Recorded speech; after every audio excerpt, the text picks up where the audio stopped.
Week number 2, Waiver Wire show, live right now. We do it every Sunday. As soon as the Sunday night game hits 0 on the clock, we go live and we start talking about weekly waiver wire rankings.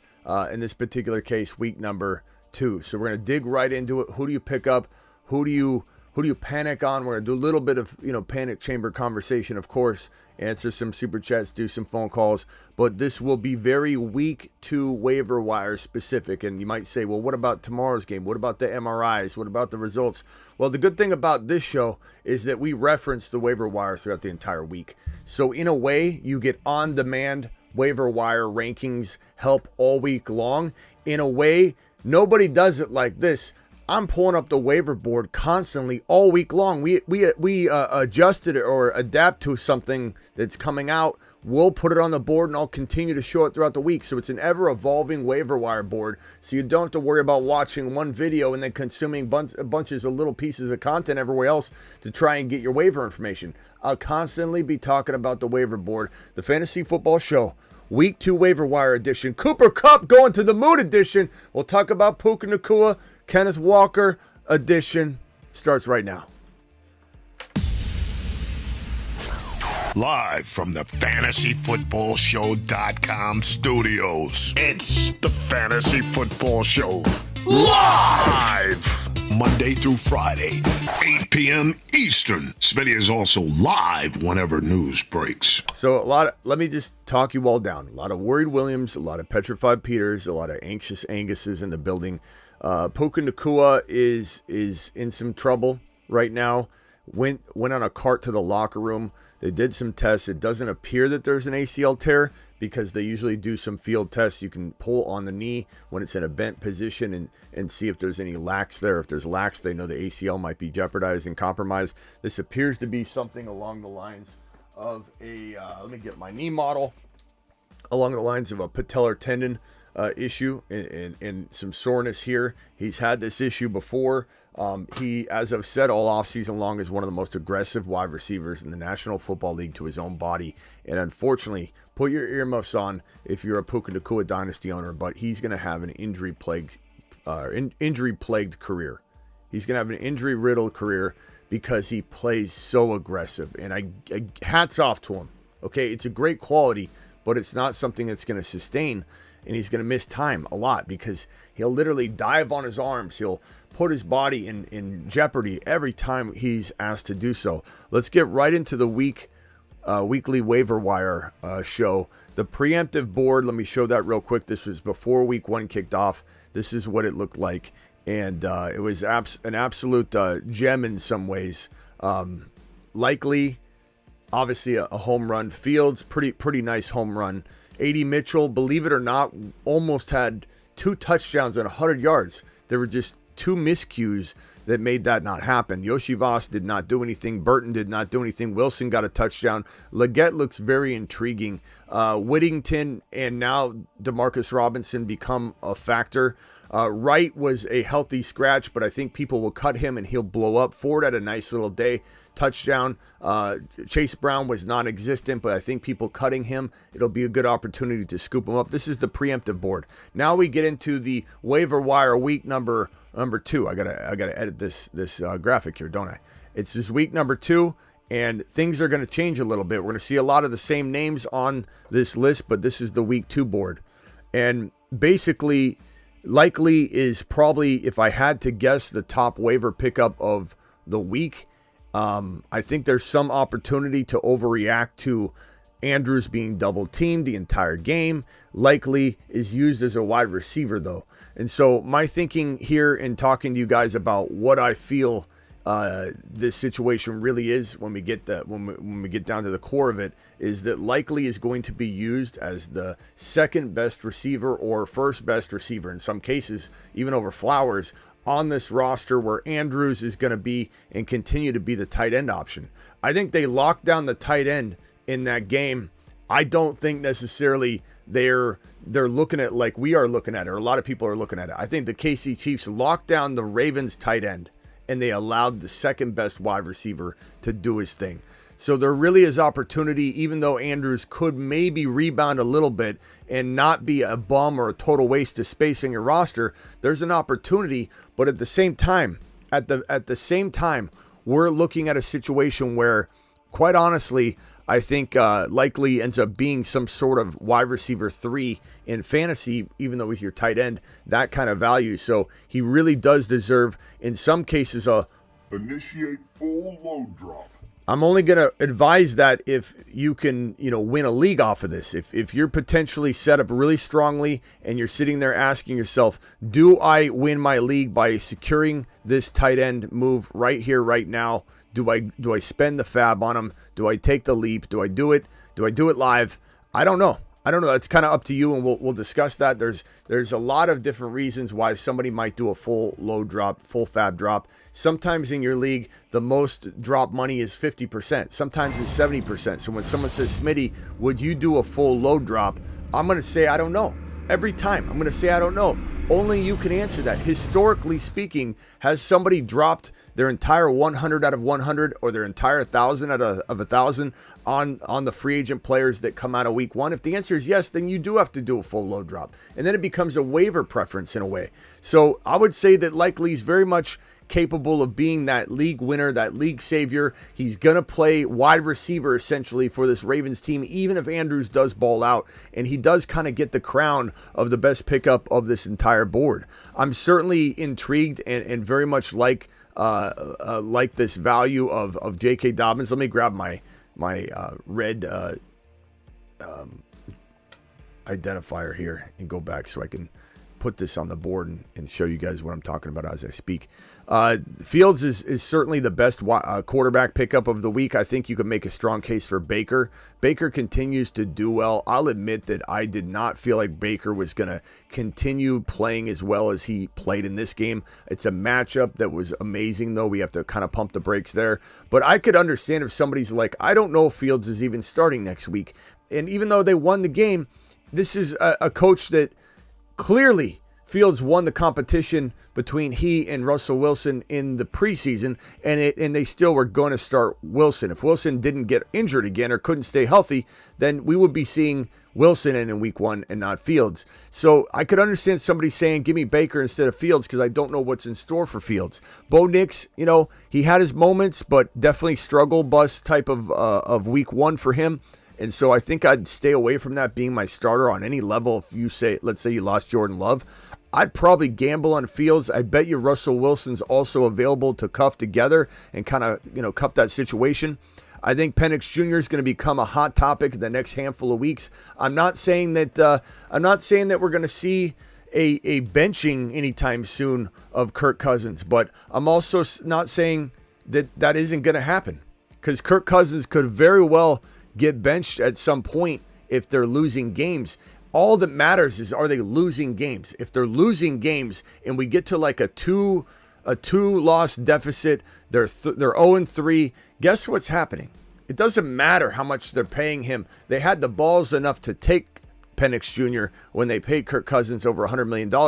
They certainly are going to roll with Penix Jr. if Cousins can't get the job done and they can't win games.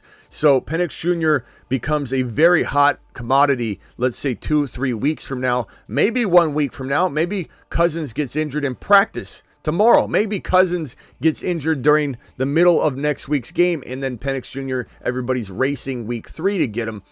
What can you do? Can you preemptively hold this guy? What's your roster look like? That I don't know. Derek Carr, like Baker, had a very good day, but I don't know that I'm sitting here going, okay, Carr's my starter. This is a matchup made in heaven for him, a matchup made in heaven for Baker. These guys, I don't know, are replicating what they did very often, but could they be good pickups? Sure. Taysom Hill is qualifying as a quarterback and a tight end, so he certainly is somebody to go look at. Ben Sinnott didn't. He's somebody you're preemptively grabbing and holding. Taysom Hill, again, is going to be effective. Okonkwo scored a touchdown and finally showed a little bit of what we were hoping we'd see last year. And again, as I said, likely might take the crown as the top pickup of the week. If we move over to the wide receivers, I can't urge and stress enough that A.D. Mitchell was set to be a monster in this game. Gonna grab 2 touchdowns. Both of them were miscues. one of which was where Anthony Richardson was getting blitzed, and the announcer said that A. Richardson missed A.D. Mitchell, but I don't know that I see it that way. I think this is a case where they didn't have the right communication going with the blitz situation. They're both inexperienced players. This is A.D. Mitchell's first game. This is really AR5's like third full game when you really think about it, or you could say fourth depending on how much you're considering a played game.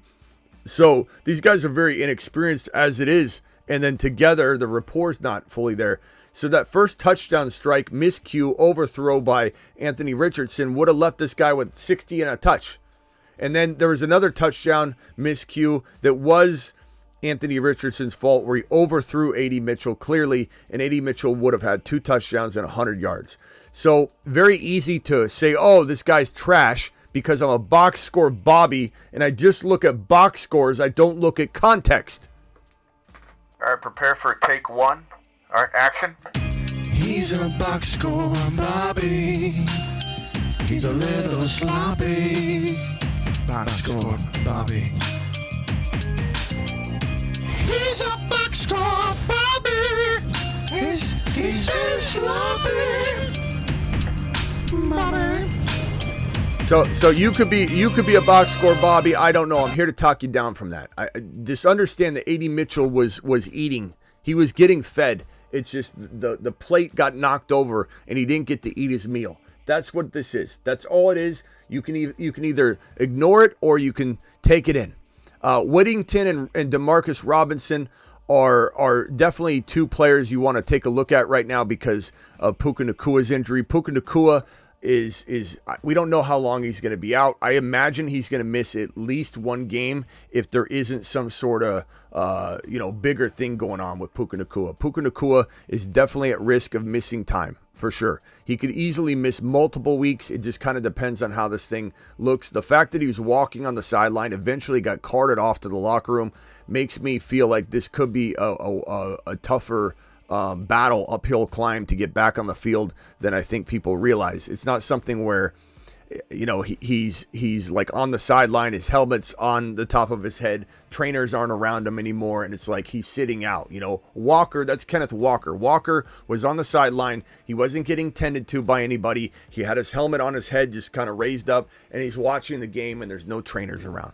Like, that's a clear indication that Walker's dealing with something that is maybe going to keep him out a week, probably not. And Nakua getting carted to the locker room after they tried not to cart him to the locker room, that tells you something significant is going on. So I'm going to say that Puka Nakua is probably, if I had to guess, in a situation where he's missing multiple weeks and you need to figure out your plan of attack. Because at the end of the day, you probably have to replace him on your roster, and this offense is such a potent offense. There is a chance that one of these two, and also what's that guy's name?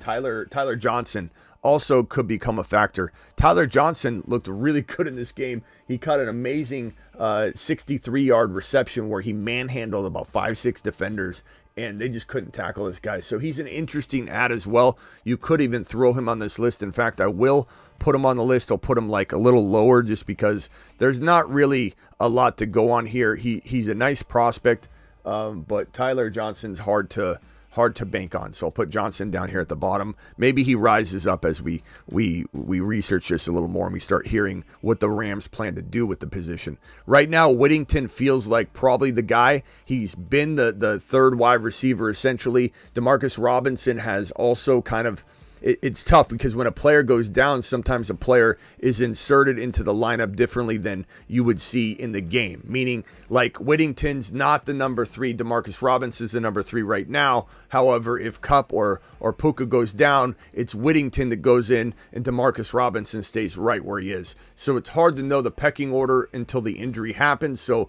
we'll kind of have more information maybe tomorrow before you have to even make your waiver claim, whether Whittington, Demarcus Robinson, or in some case, Tyler Johnson becomes the best pickup from that Rams arsenal. But the Rams, as you just witnessed, are a potent offense that continues to thrive, march the football down the field, plug and replace, next man up. Cooper Kupp's the guy, Puka's the guy, Kyron's the guy. This is an amazing, potent offense. McVay knows what the hell he's doing. So there is a good chance that these guys can help you if you're out and down and out with wide receiver depth. McMillan, a very big monster breakout specimen sitting right here in front of your face. And he scored a touchdown, almost had a second touchdown. This is the guy. I want to make it abundantly clear that this is a special kid. And he plays in an offense where we've got, let me put his name on here, McMillan, absolute gem. He plays on an offense where he's got two wide receivers that are injury risks going into the remaining part of the season. Even though, we keep seeing Evans do it year in and year out. Evans is an older player, and injury is going to be knocking on his door a little bit more frequently right now than in years past. Every year he proceeds through life, he's getting more injury prone. That's just the way it is, the nature of being as old as he is. Ziggy, how old is Mike Evans? This might answer your question. Mike is 25 years old and was born... No, we wish. Ziggy off. Good God, this guy's worthless. This is the worst assistant I've ever seen in my life. Mike Evans' age.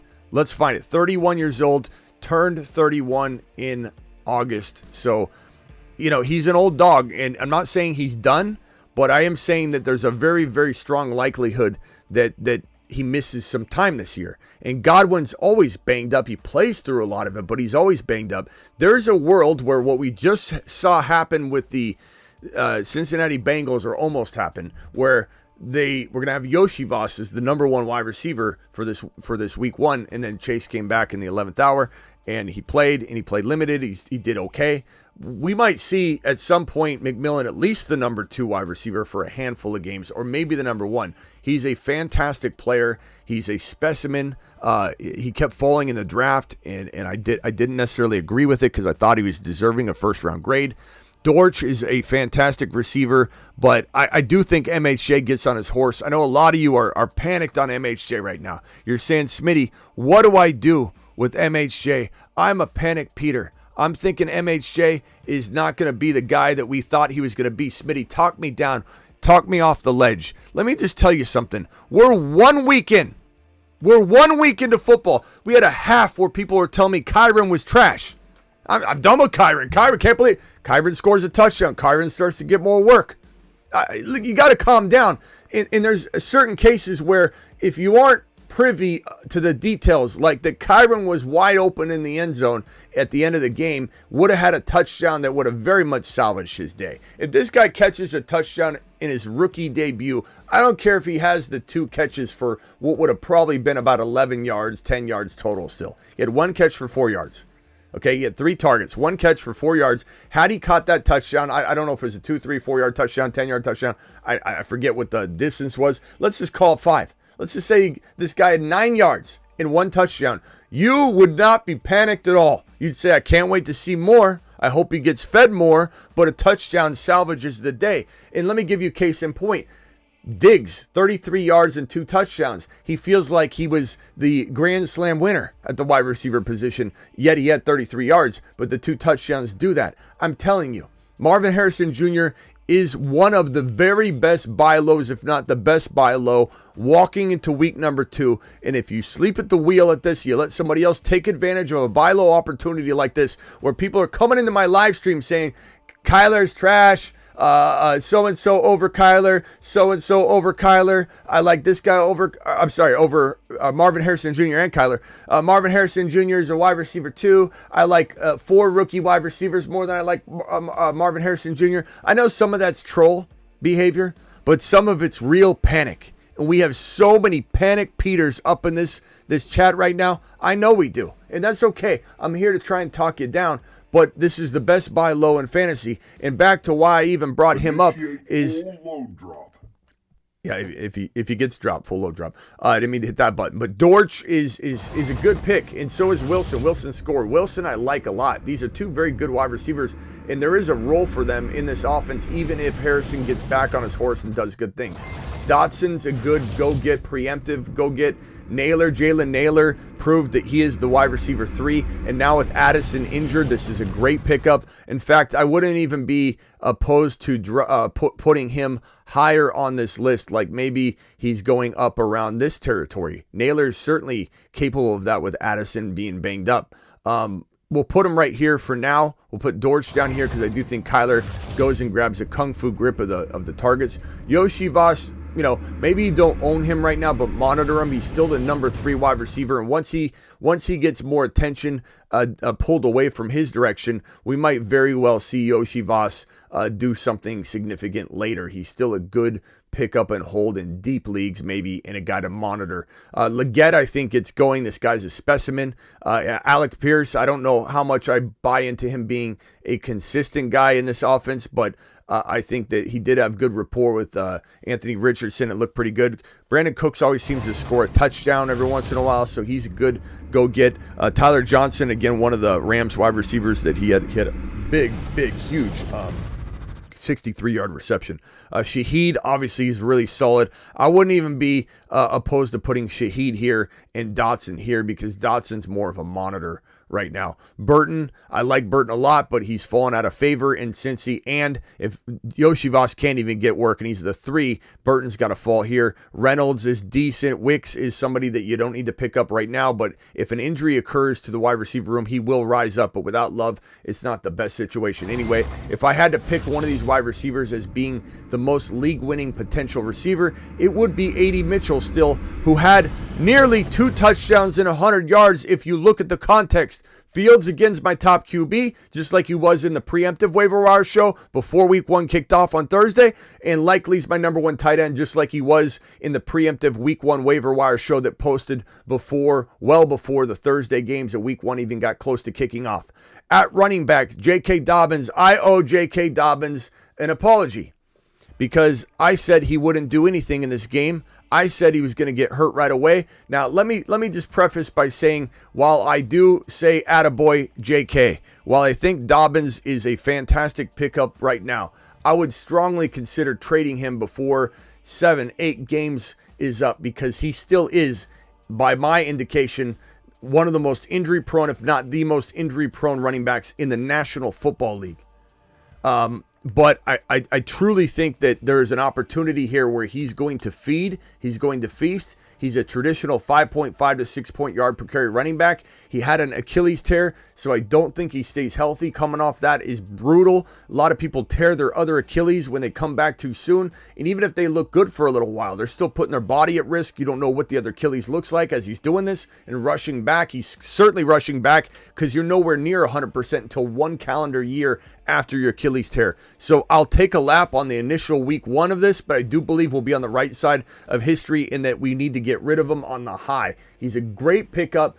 Pick him up, then sell him, or pick him up, hold him, play him for a little while. Don't get too cute and hold him for 10 weeks. Maybe even after 1 month, you see what you can get depending on how he does. He's certainly worth grabbing for trade bait, if not for usage in the next coming weeks, because they'll run the ball a ton in LAC. So he's a great pickup, maybe the top pickup of the week if he's out there. I think Jalen Wright, who was a healthy scratch, might get cut by a lot of people. And if he's already out there, he's the second best, if not one of the best, very best, maybe the best pickup of the week at running back because it's a long play. And the fact that Mostert didn't even do anything in this game and didn't do anything in the preseason, and we're thinking maybe there's a chance that they misused him or they don't know what in the hell they're doing with their running back stable right now. I don't know. It could be a lot of things, but I think at the end of the day, it feels like the moment this guy is no longer listed as a healthy scratch and he's on the roster or on the team walking into a given week, maybe it's week 2, maybe it's week 3, that we have an indication that they want to use him now for a reason. They don't feel comfortable with Mostert anymore. Mostert's 30,000 years old, and so drop-off is inevitable. I still like Mostert a lot. I'd consume Mostert in a trade right now if it was a buy low opportunity, especially if I own just Jalen Wright, because I think the duo guarantees you running back 2 production because Achane's the running back 1 in Miami, and one of Wright or Mostert will feast tremendously all year long. It just didn't happen in week number 1, but I do believe whether it's Wright being active and on the roster, and they start using him, and we see him used a lot, he will be one of the best pickups walking out of week number 2 in retrospect, or walking out of week number 3 if you grab him in week number 2 in retrospect. Ford is available in an uncomfortable amount of leagues still. This guy scored a touchdown, had a pretty darn productive day, and let me pull up Ford's production. I think I got it here in a graphic somewhere, and I'd like to put it on screen and show you what this man did. This guy's an absolute, let's see, Ford, where are you, Ford? Where's your production, pal? Where's your production? I had it here somewhere. Let me give you the exact numbers on Jerome Ford, because he was an absolute nice surprise in this game. He didn't seem to have good production at the start of the game. He did finish with just 12 totes, but he had 44 yards and a touchdown rushing the ball, and he also finished with 6 receptions for 25 yards. So Jerome Ford is a fantastic grab right now in fantasy football 2024 week 2 waiver wire transacting. So let me throw up this again one more time. Zach Charbonnet is an interesting player to go get off waivers right now, because you're looking at a potential injury in Kenneth Walker. Now, his head coach went to the podium and answered some questions, and someone directed a question to him that said, "Hey, how's Kenneth Walker?" And his answer was, actually, let me see if I can find it and play it, because this will be very helpful. Kenneth Walker, here is the response from his head coach regarding his injury. I'll let him tell you. We think so. Yeah, got a little bit of a muscle thing. We'll see. We'll figure it out kind of moving forward, but Optimistic. That's good. Muscle thing. Helmet on his head. No trainers sitting around him, just trying to see if he's okay, testing anything out. He was on the sideline by himself, helmet up, just didn't go back in the game. They didn't want to risk it. So I'm pretty confident that we're going to see a good bounce back out of Kenneth Walker, and he looked phenomenal in this game. And Ryan Grubb truly wants to use him as the workhorse back. He had 2 touchdowns in this game. One was called back, so his day would have been a lot different had he punched in that second touchdown, or he did punch it in, had that second touchdown held. But Kenneth Walker's line was pretty damn impressive, if you ask me. I'll put Seattle's box score up real quick just so you can see Kenneth Walker and what he did. But imagine 2 touchdowns here, because that's what Kenny Walker ended up doing in this game. Here's Kenny Walker's game log. So you can see 103 yards on 20 totes for a touchdown. That should have been about 120 and 2 touchdowns. His receiving work, 2 receptions for 6 yards, but he got 3 targets. But he was definitely all over the field. So I like how Kenny Walker's looking. Charbonnet scored a touchdown. That could have been Kenny Walker's as well. So this could have been a 3 touchdown game essentially for Ken.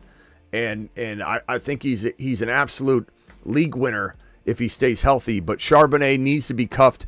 If he's on waivers and you own Kenneth Walker, shame on you. Grab him.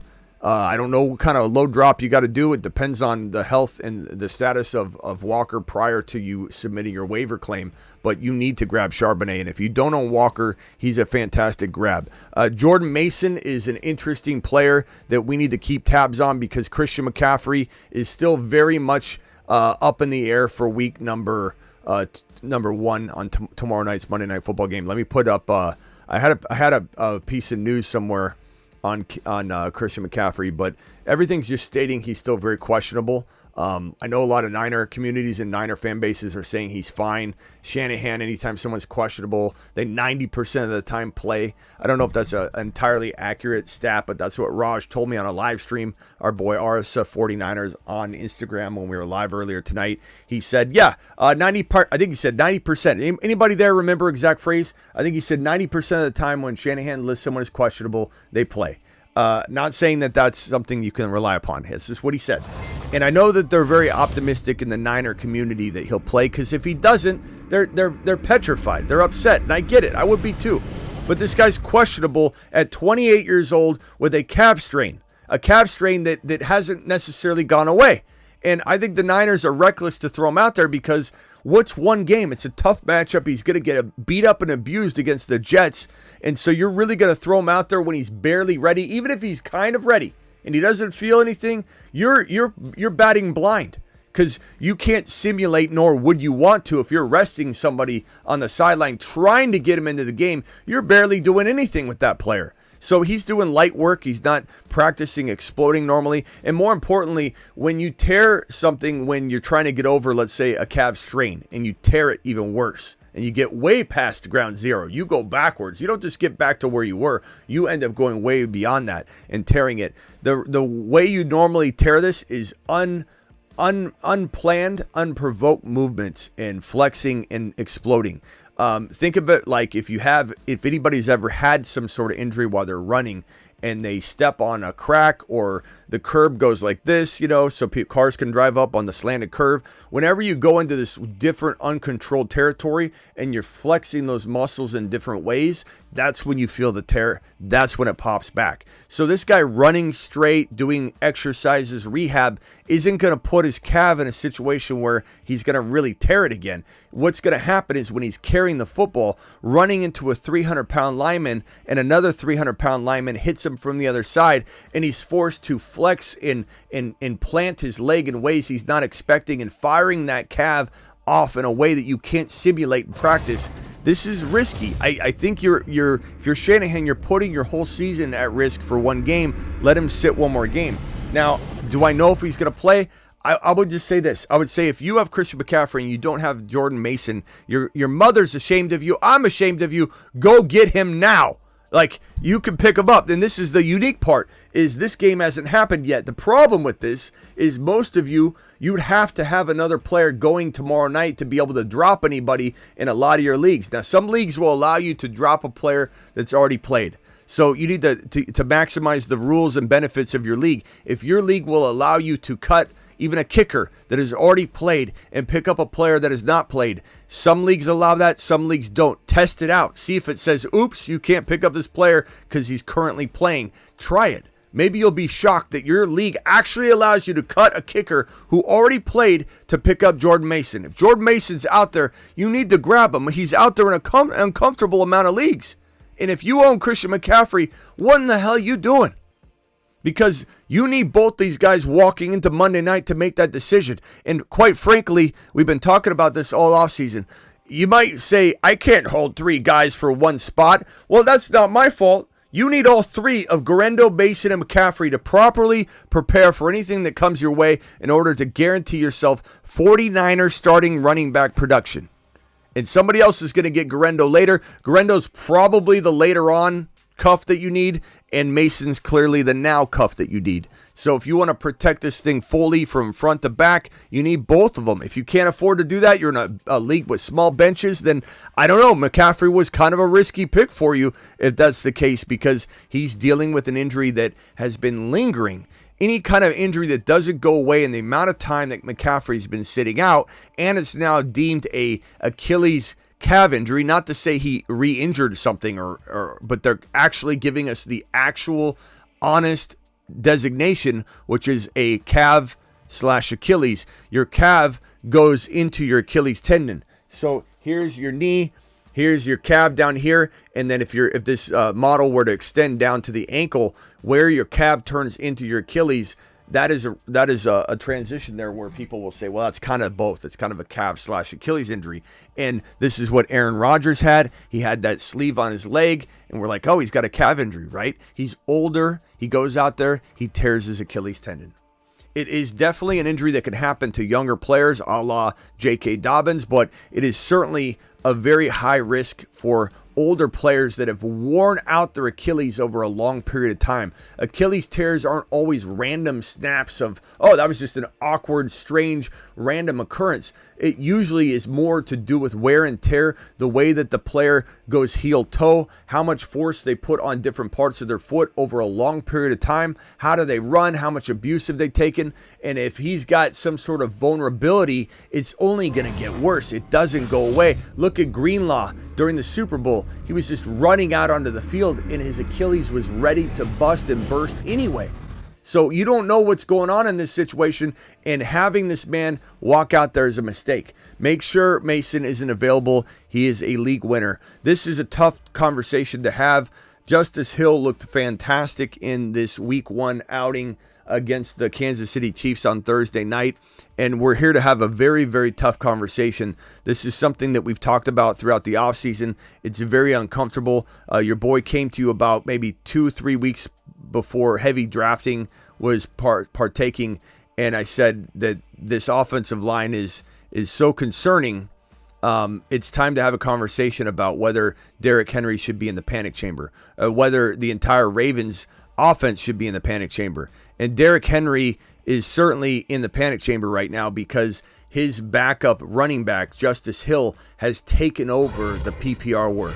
He is now the third down back. Justice Hill is the third down back. And many said over and over during the game, and it's not wrong, that Justice Hill felt like the number one wide running back, the number one starting running back for the Baltimore Ravens. It wasn't Derrick Henry. It did not seem like Derrick Henry. He scored a touchdown. He tripped and fell into the end zone, and he'll probably do that. If he can stay healthy, he'll probably do that 10 times this year. But what his yardage numbers going to be? Is he going to have 800 yards, 900 yards rushing? Is he going to have 0 receiving work pretty much every single week? This is a one-dimensional player that is older now. He's 30 years old. He's slowing down. He looks very sluggish, and they don't throw the football to him. They don't get him in movements and momentums that allow him to gain up speed so that he doesn't have to try and hit a closing hole like elevator doors that are not forgiving and open when you hit them. This is a league where if you don't hit the hole, you're done.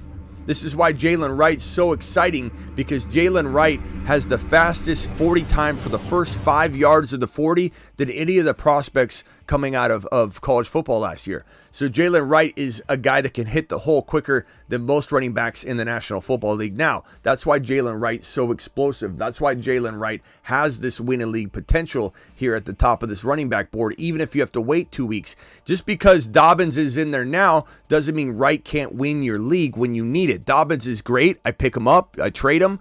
I pick him up. I use him. Eventually, I trade him. He will get hurt. But Wright is the long-term answer if I had to guess from this board.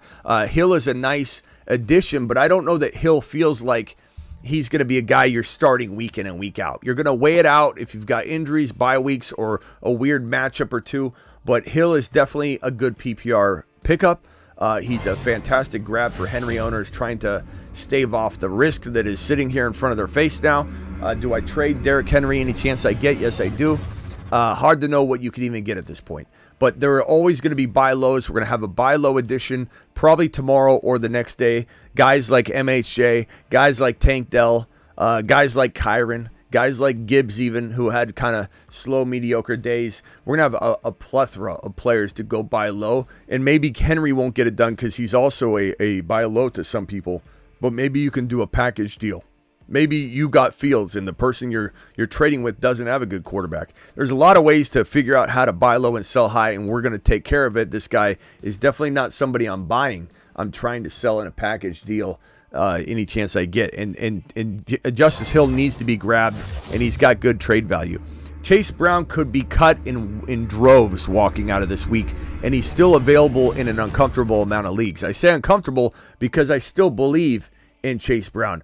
I still think Chase Brown has league-winning potential to some degree. Is it the league-winning potential that maybe a top 5 running back has? No. Is it more of an accessory, an accoutrement to your lineup, a guy that is assisting you in the flex that is playing very much like a high-end running back too? Yeah, I think he can be that. I know he didn't do anything in this game. I know everybody wants to draw conclusions from one outing. I know everybody wants to say there's no shot, 0 shot. Mostert bounces back, and maybe he doesn't. That's why we talk about Wright all the time. It's inevitable that Wright gets in. But I think too many people are knee-jerk reacting, and they just make decisions off of 1 week of football. This guy's trash. Yoshivas is trash. Everybody's trash. MHJ's not what I thought he was. This is knee-jerk reacting at its finest. And no offense to anybody that's thinking that right now, but you're the kind of person I'm coming to come get MHJ from you. If you're questioning whether Marvin Harrison Jr.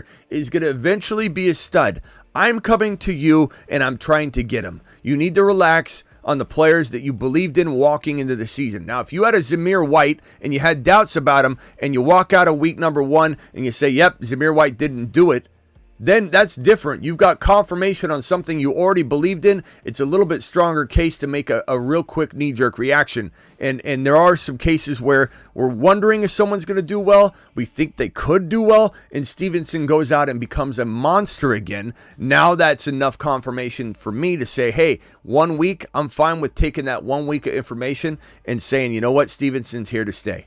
It's a case-by-case situation. It's a delicate balance, but that's what you need to do. That's how you approach this situation. So we're going to buy low. London's another buy low. People are saying London's trash. It's so wild. Imagine saying London's trash. It's okay to say London is disappointing, and I'm worried about Kirk Cousins. I'm worried about London's workload. But to say that London's trash, that is just an indication, no offense, that you're thinking very, very shallow about this situation. So that is the waiver wire. Well, I still got a few more to go over. Braylon Allen's a league winner if he gets in there. Bigsby got a tremendous amount of usage, and he's only rostered in like 5% of leagues. He got the same amount of carries as ETN. He's interesting. Madison scored, but I'm not too intrigued. Zeke scored. I'm not that intrigued. Ray Davis will eventually take over, in my guesstimation, in Buffalo, so he's a great deep stash, but it could take a while, or if Cook gets injured or fumbles the job away later. I don't think it happens right away, but keep an eye on Ray Davis or pick him up if you can hold him. Bucky Irving seems to have taken over the between the tackles work because he doubled pretty much the yardage that Rachaad White had in the same amount of carries practically. So this is going to be potentially Bucky Irving's between the tackle role. Again, if Chase Brown's available, I still try and stash him if possible. I'm not saying you have to start him in week number 2, but I do grab him, and if people drop him, I'm monitoring the hell out of that. Wilson is the backup right now to Jacobs, but Murphy will eventually, or Lloyd. Why does it say Murphy there? Marshawn Lloyd is eventually going to take that. Let me change Murray to Lloyd. Maybe I copied something and didn't change it. Let me move this over. So this should say Lloyd. Lloyd and Wilson, one of these guys, probably Wilson for now, but Lloyd's been banged up. They do like him, but they could very well say Wilson's the backup. One of these guys needs to be cuffed to Jacobs. P. Ryan and Steele.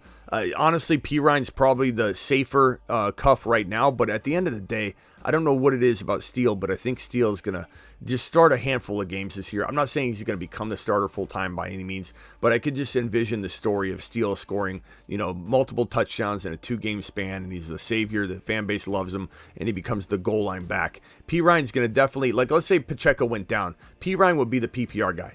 Steele would be the goal line guy and get about 10 to 12 carries. So it is something to monitor. Grendo, cuff to Mason is a vital thing. This is the waiver wire for week number 2. And the king of it all is, it really does come down to Likely versus Fields versus A.D. Mitchell versus Dobbins and Wright and maybe Ford if he's still available. Charbonnet, if an injury was to arise out of Walker, which I don't think will be a big deal. Sounds like it's just a small abdominal thing. And then Justice Hill's intriguing, but he's not my favorite pickup of the week. That's the week number 2 waiver wire show. Hopefully that helps you dominate. I'll be addressing that waiver wire board throughout the entirety of the week. We always will. When we talk about it with somebody, a phone call, a super chat, I'll be pulling this board up, so you're going to get used to seeing it. And it will change slightly between now and maybe when your waivers need to be entered in. So that's what we're going to say right here and right now. Let me pull up this page here, and let's go over some of these super chats. A lot of Panic Peters. I see it in the chat right now. There's a lot of you making a bunch of assumptions that guys like London, guys like Kyron, guys like Marvin Harrison Jr. aren't gonna develop into something special, and I just think you need to slow down a little bit.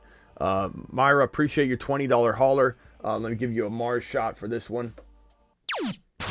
To Mars. Thank you very much. Myra says Gibbs clutched 105 to 102. Got Brees. Team has CMC. Though, where's your outlook? I probably say you got Brees. You're up. I'm going to take you with an injured CMC. Even if he plays, he could be a little bit limited, and he's got a tough matchup. So I'm gonna say I'm rolling with you if I had to make a wager on that. So great job with your team. Gibbs played good ball. Smitty, this is a $20 hauler from Sam.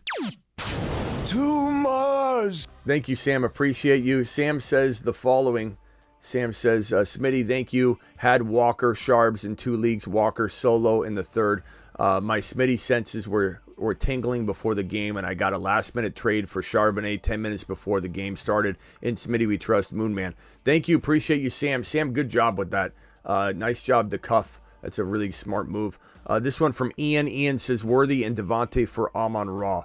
I would take Amon-Ra. I know you're going to come out of this game and be scared of his performance, but don't be. Amon-Ra's, like everybody else. We haven't even talked about Amon-Ra yet. Amon-Ra is definitely somebody I'm going to go buy low, 100%. And there's no reason not to. People are just such panic Peters. It's wild to me.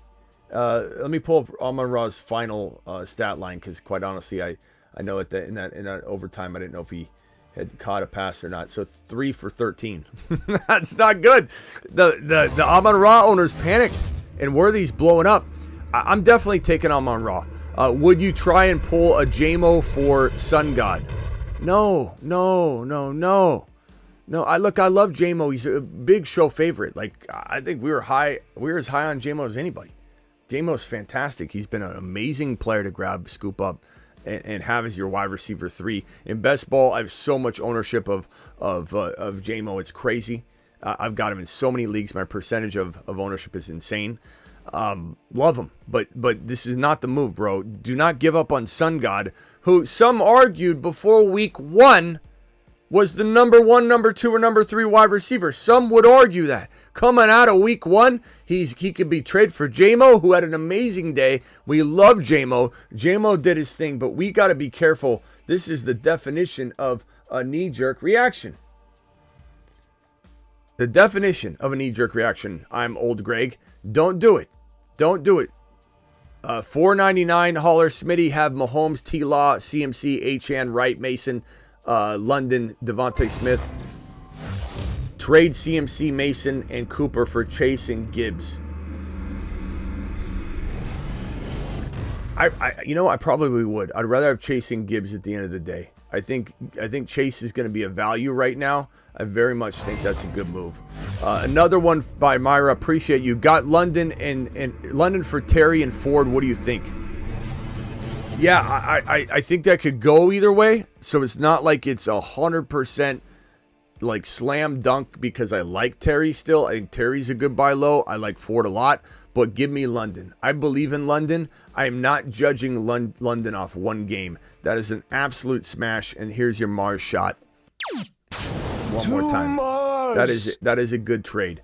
If anybody's judging that type of thing this early, I don't know. I don't know what to tell you. Like, how are we doing that? How are we giving up on somebody after 1 week? 1 week doesn't tell you the whole story about the offense either. $10 hauler. Appreciate this one. Also, London owner was selling, so I picked up London for... Oh, this is the one I just read. Thank you. Appreciate you dropping that in a $20 hauler as well. I was getting to it, but you rock dropping these. Smitty, thank you for everything. My best ball is performing well. I keep getting bonuses in my deposit on underdog. Let's go. As well, your advice is great. Thank you, Well Bill. Appreciate you coming in strong with that message. Galump, appreciate your $10 rate my team. Am I screwed? Full PPR. Kyler, Puka. Well, it depends on Puka.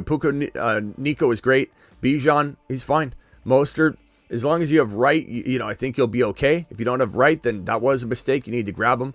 Pittman, he was non-existent, but do I give up on Pittman? No. Ferguson injured. BT's fantastic to throw in your wide receiver 2 or 3 spot. If Puka's out for some weeks, you're good to go there. Ford's very, very good. I would say you're not screwed. I'd say you need to hit the waiver wire. You need to make sure you're getting the next, Puka Nacua. You're getting the next Kyron if they exist, and we're mapping that out to the best of our ability. And that waiver wire right here, this waiver wire list will evolve. So make sure you understand that I will change this. It will evolve walking into tomorrow night. And so you need to make sure you're watching tomorrow's show to know if I've changed it or moved it around. That's not locked in. That's a really early look at the preemptive waiver wire stuff. And as the news and injuries and MRIs and all the things and the Monday night game come in full circle, then we're going to adjust and adapt on that. Drop Wicks and Dobbs for Whittington, McMillan, Dortch. Yeah, probably Wicks. I mean, I'd honestly drop Wicks and Dobbs for McMillan and probably Whittington for right now, but that could go any way, any direction. You know, like they're really, really close, and sometimes it's about opportunity right now. Should I drop Downs, also drop Shaheed? Actually, let me think about that Green Bay question. I don't know. Wicks is okay. Maybe you keep Dobbs for another week or two. I don't know. That's tough. Chat, rank these wide receivers in order, please. Please rank these: Dobbs, Wicks, Whittington, and McMillan. I lean Whittington and McMillan right now, but some of that depends on the health of Puka Nacua tomorrow. Should I drop Downs? Also drop Shaheed. Yeah, Shaheed's tough to like start each week though. You end up like getting frustrated with a player that's kind of up and down, but I mean, you could pick him back up. You could try to grab one of those guys on waivers. Make sure A.D. Mitchell's not out there. Also, be very, very on your toes about who gets cut in the first wave of free agency. This goes for everybody. If you've never watched my show before, one of the biggest pieces of advice I give every single waiver wire show before you leave, before we start usually too, is some of the best pickups are the drops that these people are making when they make their waiver claims. So every time waivers get processed, please make it a habit of scrolling through the drop players, because it'll show you all these waivers processed, right? So-and-so dropped this guy. So-and-so dropped this guy. Make it a habit every week to comb through the drops, because in that drop might be a Chase Brown. In that drop might be your Shaheed type player. I don't think he'll get dropped if he's owned right now, but he might get dropped if he has a bad game next week and if he's a player you still want. As for Downs, I definitely think A.D. Mitchell's better than Downs.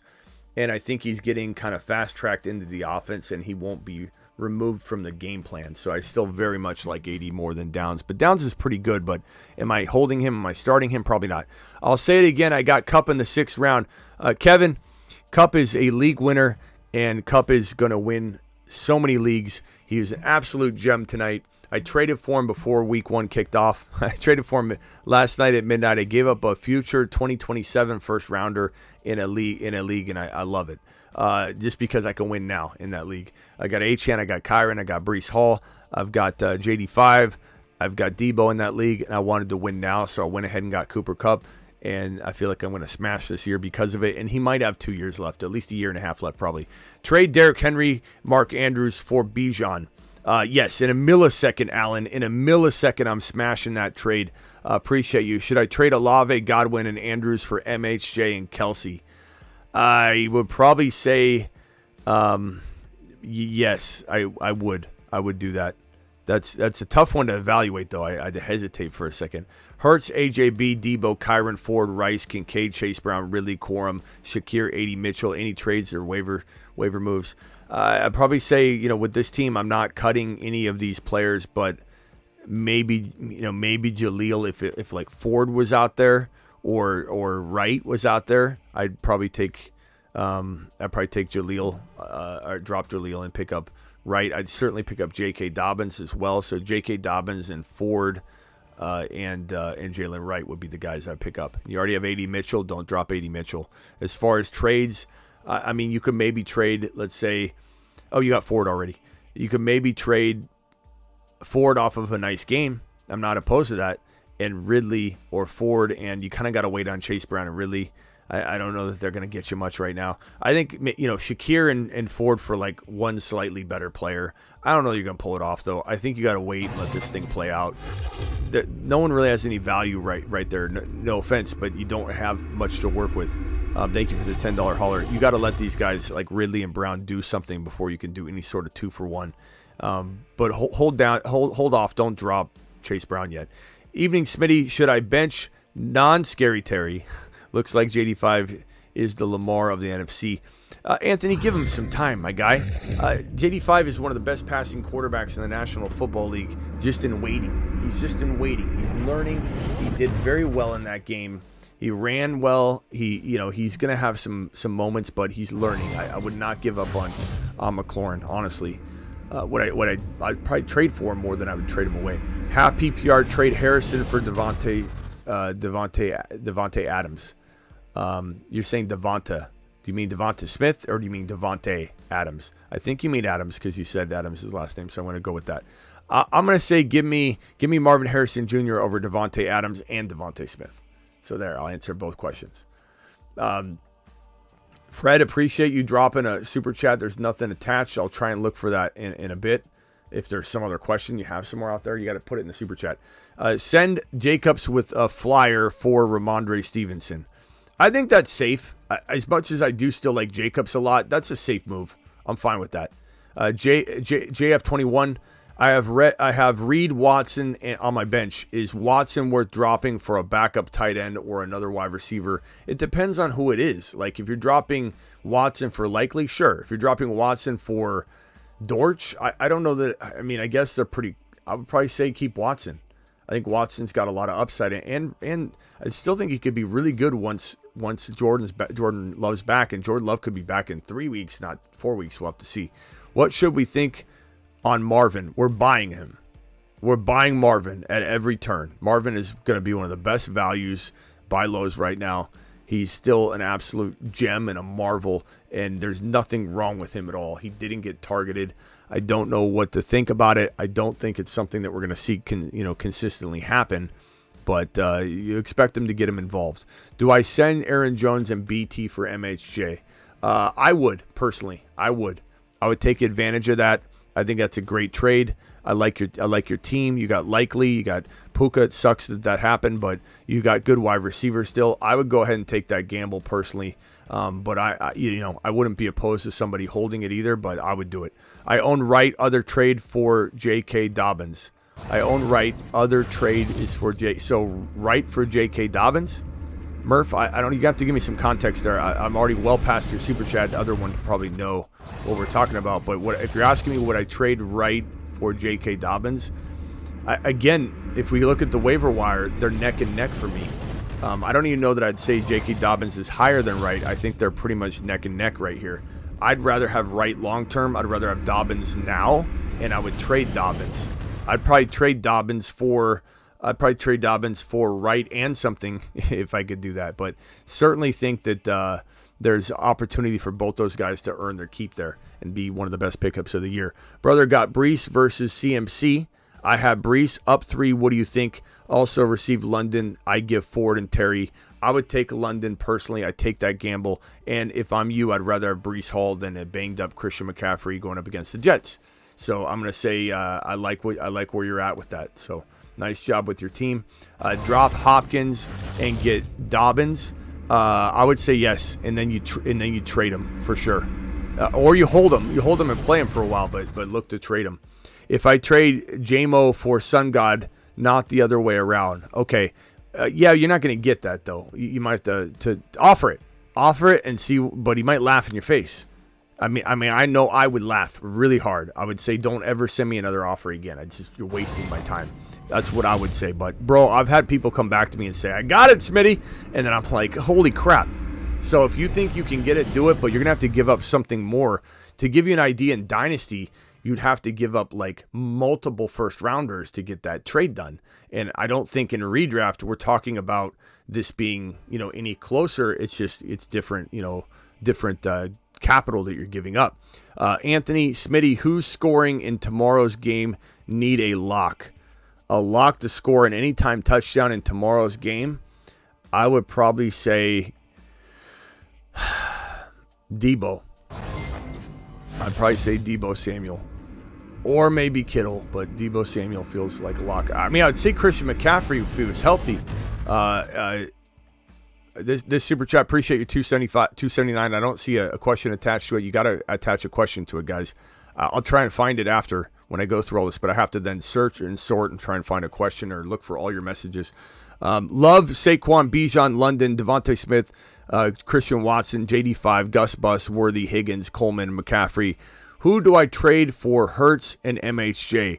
Wavered Mooney for Likely. Nice job. So you got Likely. That's fantastic. Or you just said it in there. You put it in. Hope you get it. Saquon, Bijan. So you want Hurts and MHJ.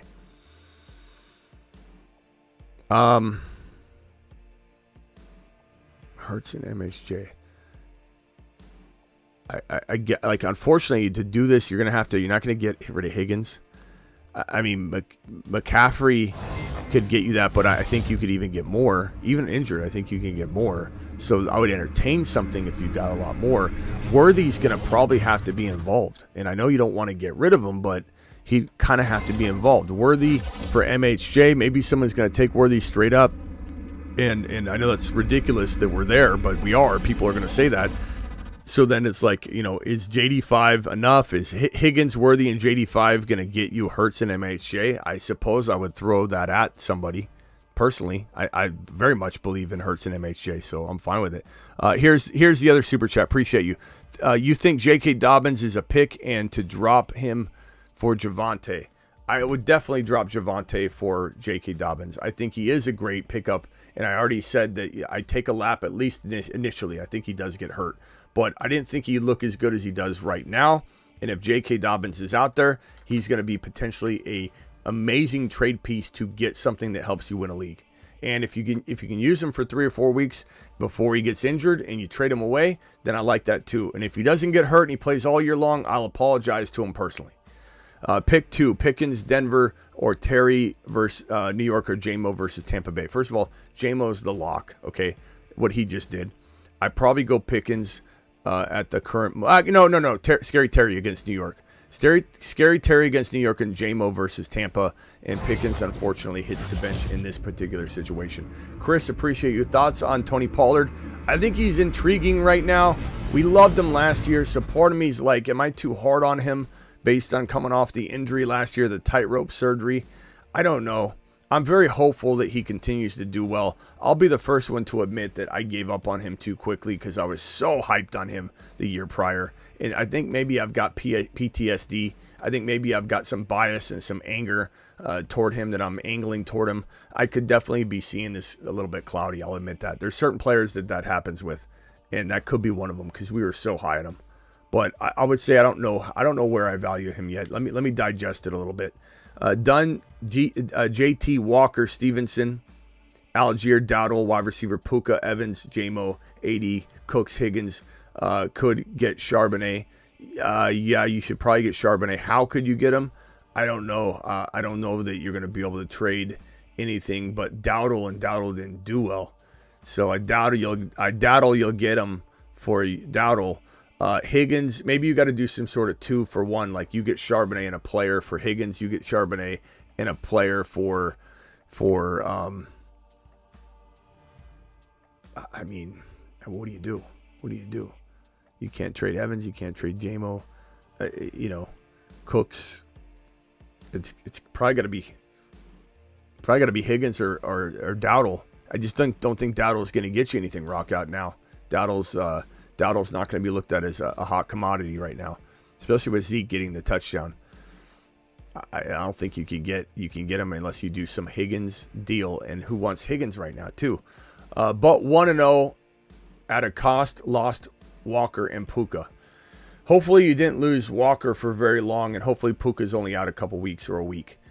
Hoping Walker isn't out at all. Team is Hurts, Pacheco, Zamir, CD, London, Ingram, Dell, benches, Reed, Dobbs, Mason, Jordan Mason, Chase Brown. I know it's a bummer. I'm telling you, we don't give up on him. I was so hoping we could come in and yell Chase Brown. Everyone's probably sick of seeing his face right now. I get it. I understand. I'm not giving up on him, but he certainly could be someone you bench right now. But do not give up on players after 1 week. You can't do it. Like, look at Amon-Ra St. Brown. If you're going to give up on Chase Brown, you're saying that you're capable of giving up on Amon-Ra St. Brown. So don't do that. Let's not cut him. What should I do about running back? Not trusting Zamir. I don't either. That's why I started to fade him the last 3 weeks of this show. leading into drafts. And I know it made people mad because if anybody drafted super early, I did it in like 3-4 weeks before kickoff though. But if anybody drafted him or traded for him in the offseason, when we were a little bit excited about the weight gain, he looked like a monster. I started to fade him the moment the first preseason game hit. And I said, this team is just this is brutal. I don't know that they're moving the chains enough. So what are you doing at running back? I would say, Pacheco's amazing. I think you don't have anybody else but Chase Brown, so you're in a little bit of a dangerous territory. But am I creating another hole in the boat and trying to plug this hole and creating 2 other holes? I'd rather bank on Chase Brown for 1 more week or hit the dang waiver wire and make sure none of those guys that we've talked about that have potential to help you now are make sure Wright isn't out there. But, I don't know, maybe Mason, you could trade Jordan Mason to the Christian McCaffrey owner for a running back that he has, and you upgrade Chase Brown, you upgrade somebody. You might even use Reed if need be to do some sort of trade because Reed could get you a lot right now. That might be something you explore. What can Reed get you? I'm not saying trade Reed for a bum, but if somebody's like, oh my God, I'm panicking on we'll have a whole buy low show, but I would be tempted to see what Reed can get me. Thoughts on Caleb? I think he's not a good sign. I mean, I like I've said before, man, a lot of it's Waldron too. There's a pathetic offense, and I know that seems like a hater comment, but to see Caleb kneeling down in victory formation and taking the game ball for himself made me want to vomit. Give that game ball to the defense. You didn't earn it. Caleb didn't earn the game ball at all. But it is more about Shane Waldron's offense than it is about Caleb. Shane Waldron's not the guy. This is the Bears over and over and over doing Bears stuff. Love Hall, Gibbs, Nico, Rice, Smith, Debo, BTJ, love it. Andrews, don't give up on Andrews yet. He was double teamed the whole game. Chase Brown. I'm telling you, don't give up on him. Don't give up on him. Don't cut him. Brooks, Monty, Ridley, any moves, recommendations. Got offered Wilson and Keon for Debo and Smith. Garrett Wilson and Keon for Debo and Smith. I keep Debo and Smith. And as for the rest of your team, I mean, I'd explore trying to get a quarterback, obviously, using maybe, if I had to pick something, I'd say, look, BTJ's got a lot of value right now. I love him, but if you coupled him with Brooks, I wonder if you could get some sort of massive quarterback upgrade. It's something to explore. Murph with a super chat here. Murph, appreciate you. I own Wright and J.K. Dobbins. Should I trade J.K. Dobbins for Mostert? No, not right now. Mostert should be acquirable for a lot less than that. So I'm going to say no. If you could get Mostert and a nice wide receiver upgrade, maybe a doubted Tank Dell from something that, some player that you're never going to use that popped off, and you could do the upgrade like that, then sure. But you got to upgrade something massive. Chris with a $20 Too much. Moonshot hauler. Chris, my boy, appreciate you. I got first priority on the waiver wire and got ETN and Achane and Pollard and Chase Brown. I really want J.K. Dobbins, but don't know if he'd make it on the roster. Also have Goddard and Hawkinson on reserve. Should I go for Likely?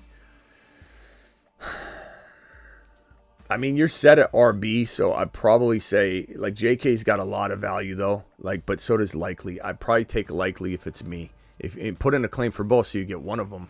But I think Likely has tons of value, especially if he's going to go in your lineup, whereas JK's not. You could trade JK and get Kincaid maybe.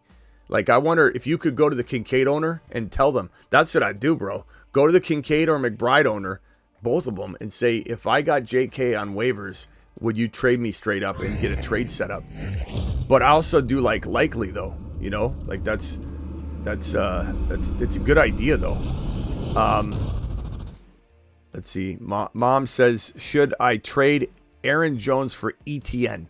If you like winning, I would go get ETN for Aaron Jones. That sounds like something exactly my mom would say. Thank you for that super chat. Stroke $4.99 hauler. Did you think I should take Baker and Pollard and go after Debo? Sure. Sure. I think Baker did a lot better than I expected. I've already given my apology to Baker Mayfield, to J.K. Dobbins, and to Joe Mixon. Those are the 3 players that I really, really got wrong walking into at least week 1. I'm not surrendering my entire take yet. It's early. It's week 1. Just like I'm not going to judge somebody too harshly, I'm not going to judge somebody too, amazingly.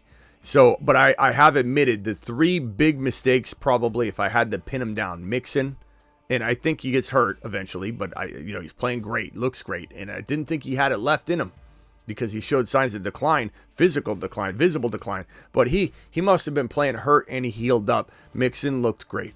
He looked great, and his offense is fantastic. So take a lap on that. Definitely take a lap on Baker for now. There's a great matchup, and then J.K. Dobbins for now. I think he gets hurt, but I think he's a fantastic, regardless of if he gets hurt. Even if he gets hurt, even if he lasts 10 weeks, it's still a great player that I should have recommended you draft so that you could trade. So it's still a take a lap moment, even if he gets hurt. It really is. But I do think he will eventually get hurt. Do you think I should take Baker, though, Pollard? Yeah, take Baker to Pollard and get Debo, especially if you're not using Baker. That's an easy trade. Ian with a $5 hauler. What running back do you think is a good get sending away Stevenson and Likely in a package? I think you could get Kyron or Achane at a discount right now. I would give up a little more if I could get Gibbs. Maybe Gibbs can be had now, though. Try it. You never know, bro. You never know until you try. But my targets would be Gibbs, Kyron, and Achane. I think Kyron's probably doable. So I'm going to say that. Tight end is Kelsey. Yeah, I'm fine with that. I'm not saying I like getting rid of Likely, but if you can improve your lineup, I do it. Don't think I can get Charbonnet, but try to ride the wave. Yeah, try to get him if you can, but I think nobody's going to trade Charbonnet cheap right now when Walker's on the mend or whatever. But if word comes out he's good to go, that will deflate the guy's expectation and then strike for Walker. Don't ask for him now. Maybe you could plant a seed and say, I don't really want to overspend for Walker, but the moment for Charbonnet, but the moment Walker's okay, come knock on my door, I'll give you something for it, but I really don't care. Like, you take some sort of hardline stance, maybe he'll do it. But if you go begging for him, he's going to be like, I'm going to hold him over your head. Got offered my CMC and Devontae Smith and Andrews for Chase, Gibbs, and Kirk. CMC, Devontae Smith, and Andrews for Chase, Gibbs, and Kirk.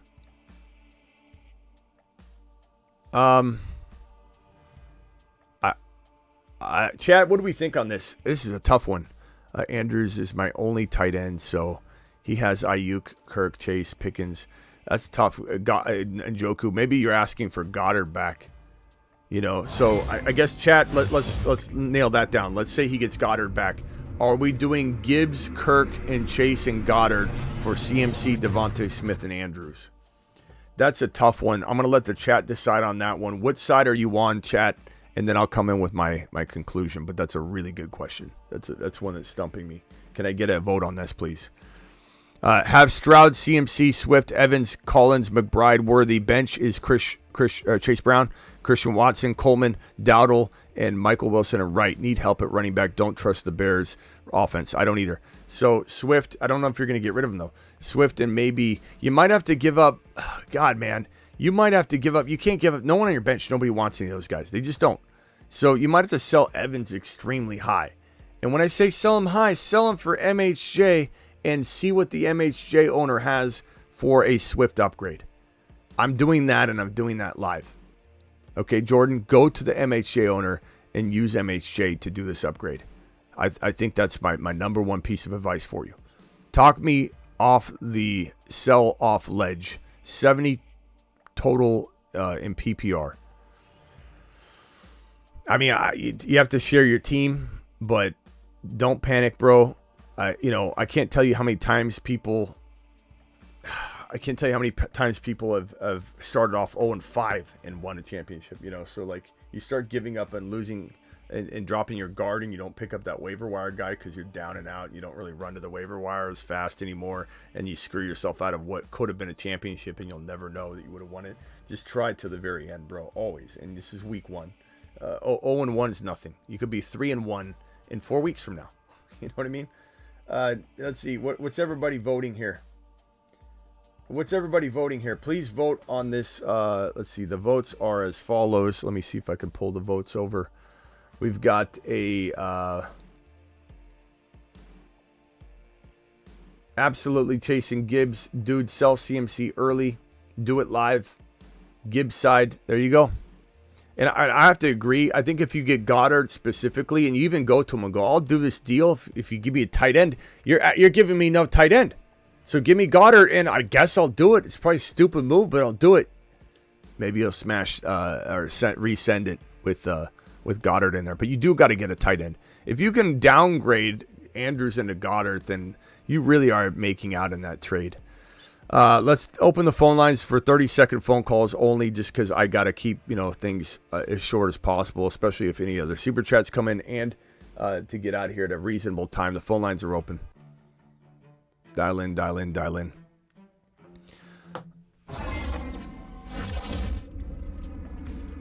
Super chat here from Loso. Appreciate you dropping the WAD on screen. We got 2370 chat messages in here already in an hour and 14 minutes.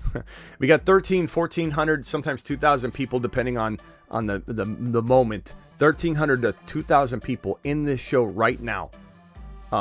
Please hit that thumb up button and please subscribe.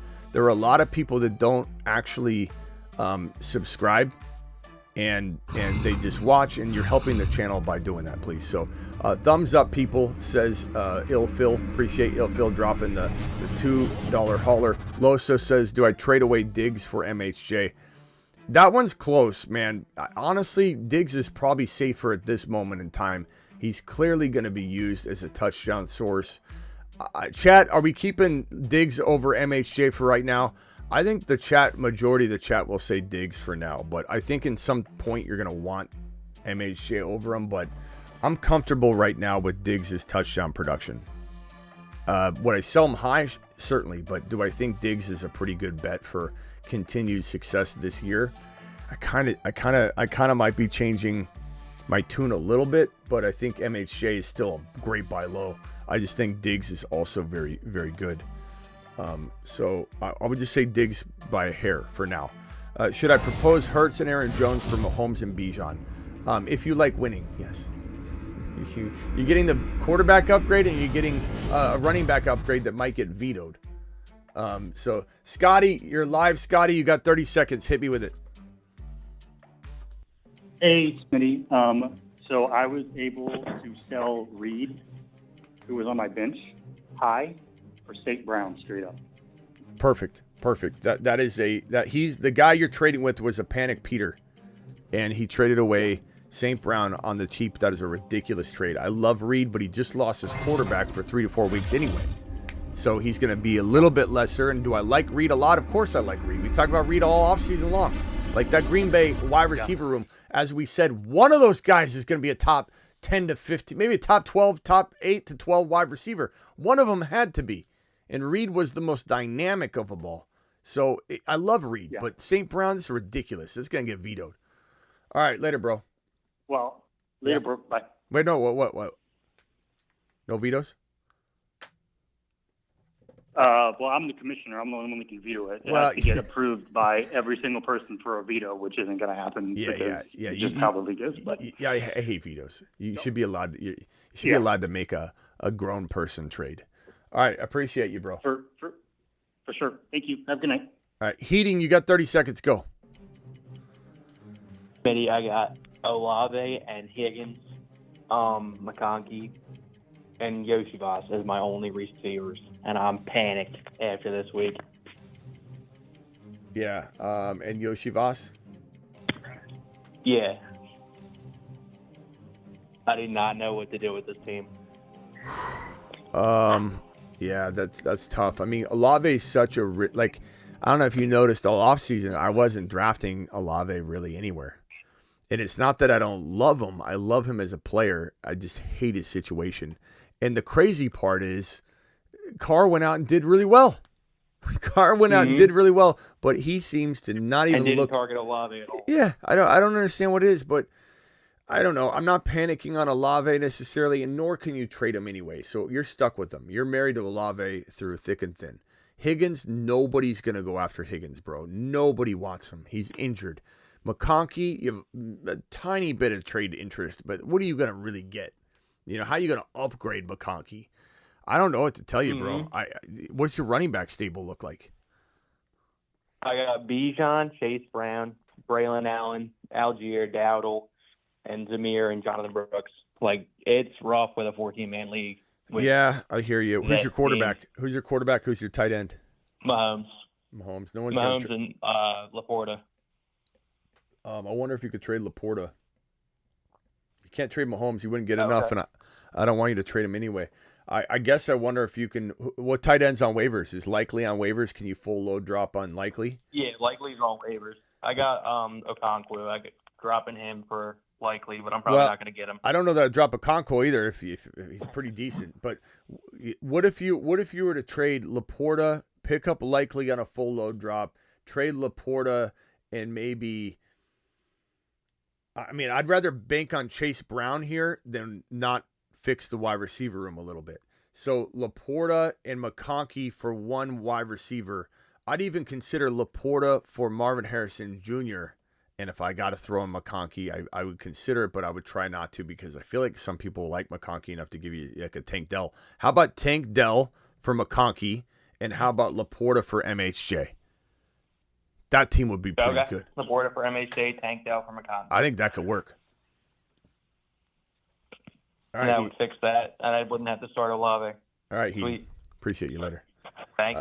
Jason, you got 30 seconds.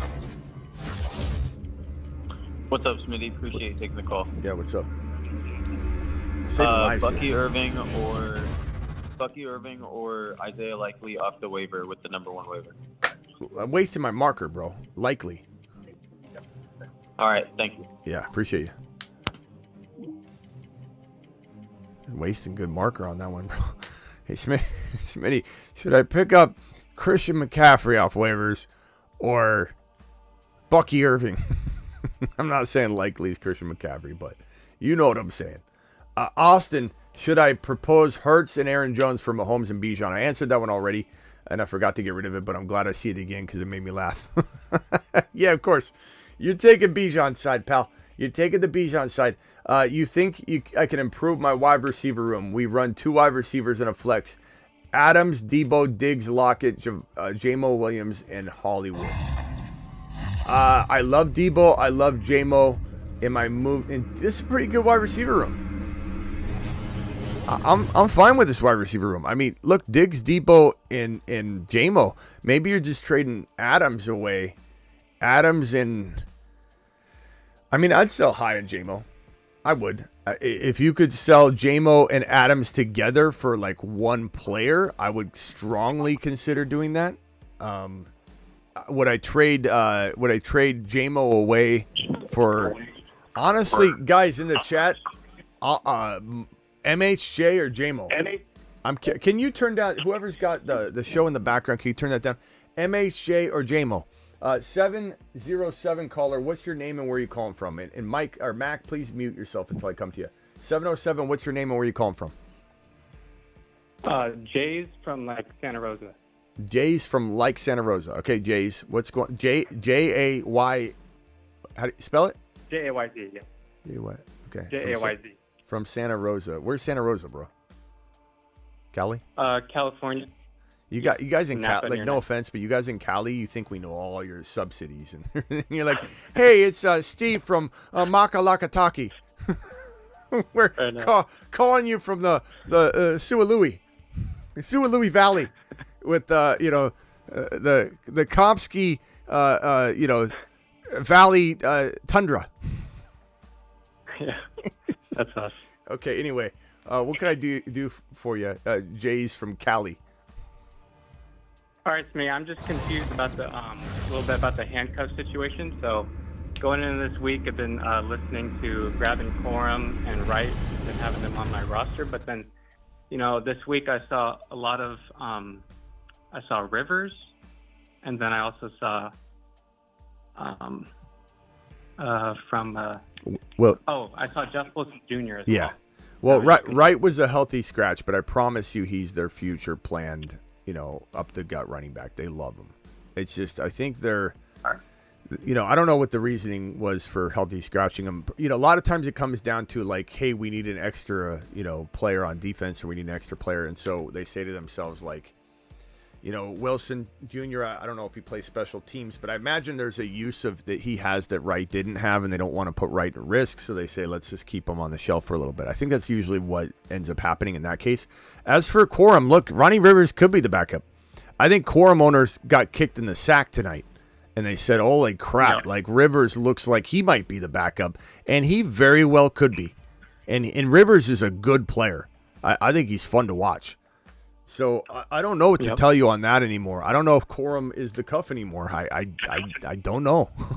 I think probably like Wright, there's investment there, but I don't know. McVay doesn't really care. McVay likes his guys. Everybody says that Kyren isn't high draft capital. McVay doesn't give a crap. McVay loves you. He loves you.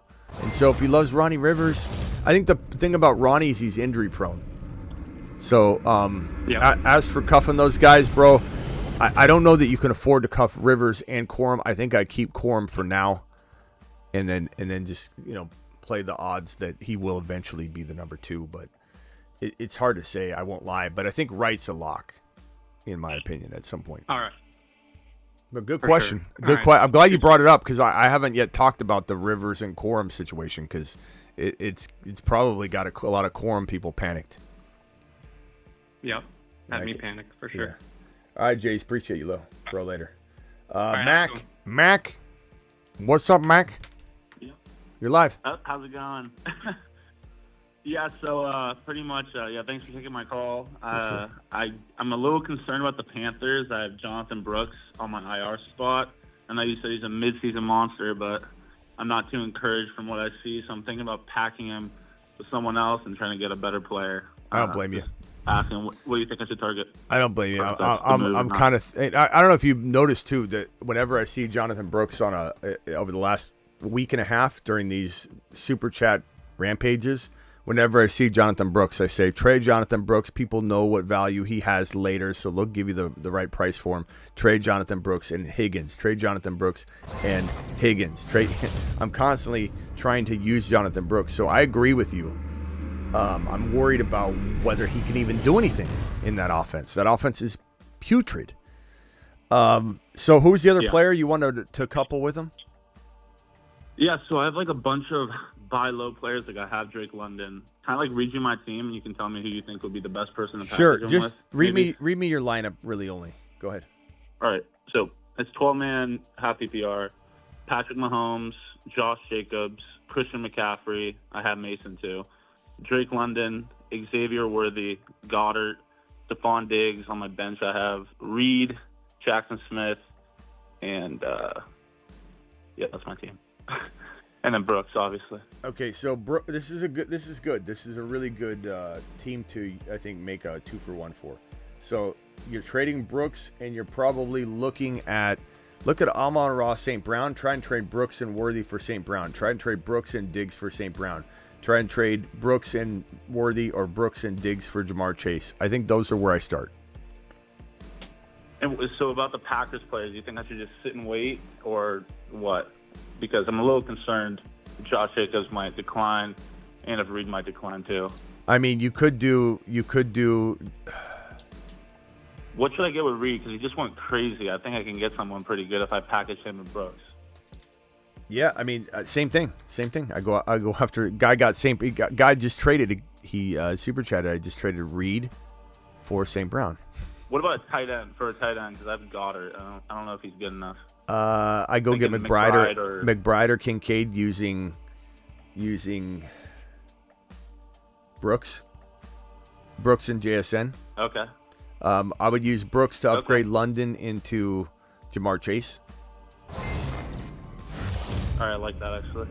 All right, cool. All right, bro. All right, man. Appreciate it. Thank you. All right, Redwood, hang tight real quickly. Let me get these super chats out of the way. No panic here, but said no panic here. Said no one ever that used the word but, right? But thoughts on JT.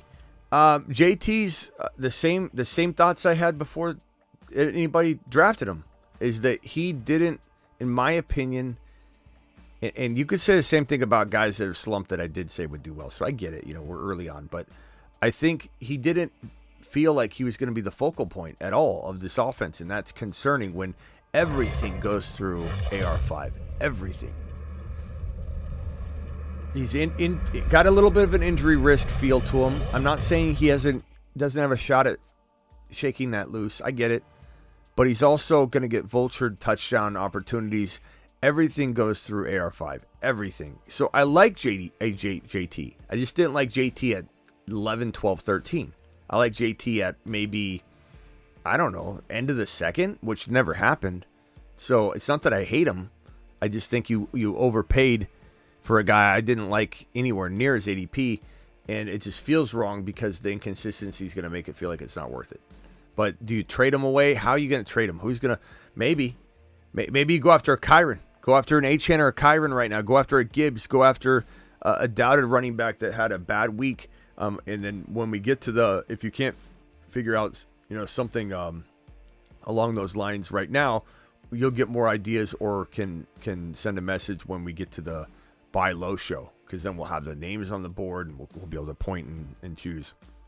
Lost both my leagues today. Comeback season. Yeah, that's right, Loso. Appreciate you, man. I'm sorry you lost your 2 leagues this week.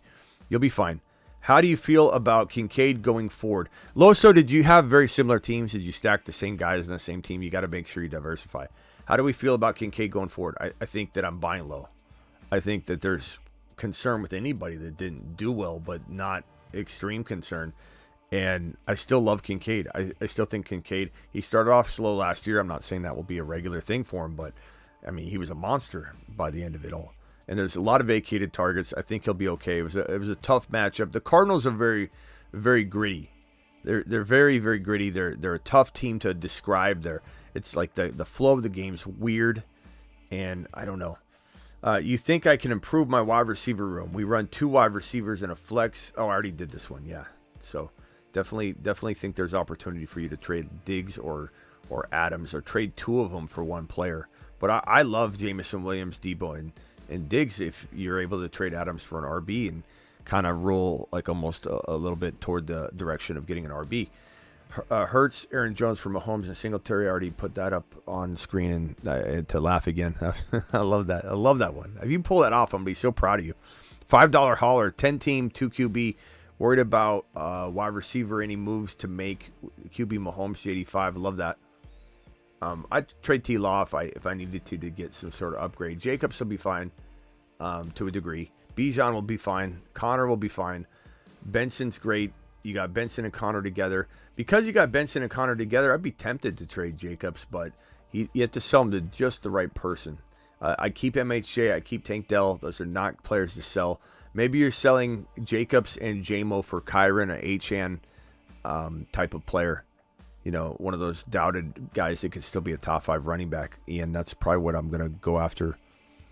And again, comeback season. I appreciate you, pal. I think you can do it. You can do it.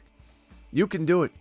Lost bad 10-man PPR. Joe Burrow. God, he killed a lot of people this week. Brees, Mostert killed a lot of people this week.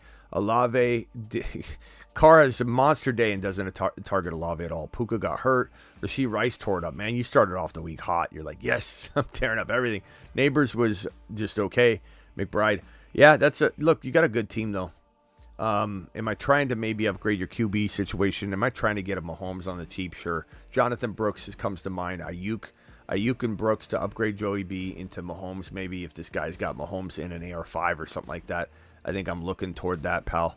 I really am. It's too late to buy AR5. That would have been a good upgrade. Joe Burrow AR5 given a Brooks. That was a preemptive week 1 move. Something like that could help you. I think other quarterbacks that played mediocre, Dak. So Brooks, you could trade Brooks to get the upgrade from Burrow to Dak if you want to get out of Burrow. I think Burrow could still rebound, but I think I trust Dak more.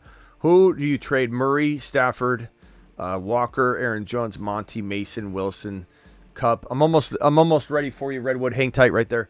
Let's see here. Reed, Mike Williams, McBride to get Jaden Daniels and MHJ or McConkey from CMC Puka owner. get Daniels and MHJ. To get Daniels and MHJ, I think I would give Reed up for MHJ to give them, the sense that they're doing something great there. And then, I don't know. I mean, like Murray better than Daniels or safer? I'd say yeah. So maybe I'm not trying to trade for or for Daniels necessarily because I do like Murray a lot. I'd probably say just do the Reed and maybe, Mason and Monty or wait, hold on. We're trying to get MHJ. Reed for MHJ, and then you give him Mason and he gives you something else. I don't know. I don't, if you were trying to do it, I guess I would just say Reed and Stafford for MHJ. And I mean, I don't know that I want to give up Kyler Murray. I love JD5, but Kyler Murray is like top 5 capable. And he had a good day and he hasn't connected with MHJ. So I certainly want MHJ and Marvin probably on that team. No, both my opponents scored 130. That's why Loso lost. Okay. Yeah, that's tough, bro. Redwood, you're live. Hey, Smitty, how you doing? What's up?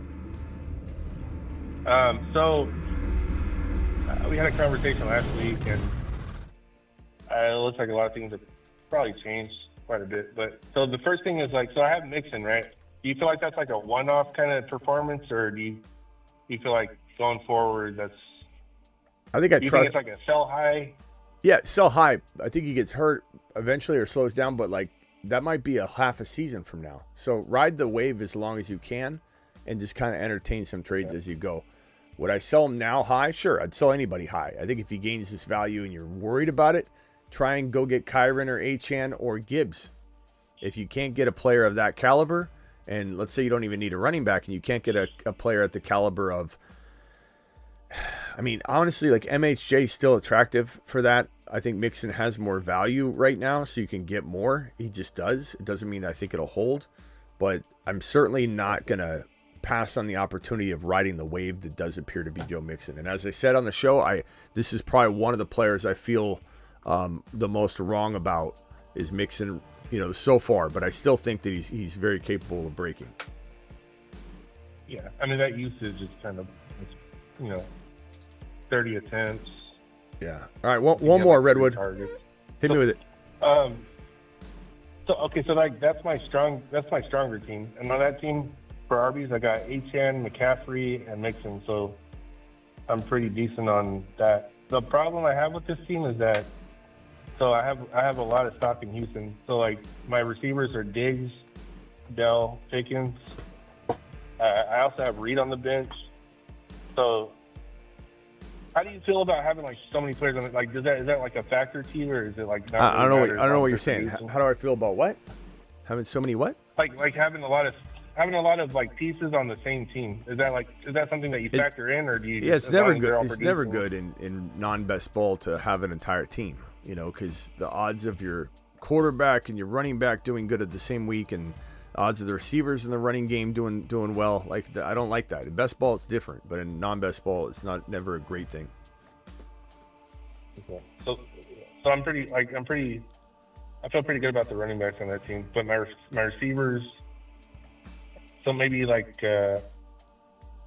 saying ride the wave for a while, but at some point maybe I should try to package maybe Mixon and whichever receiver kind of takes off and try to upgrade receiver then, or.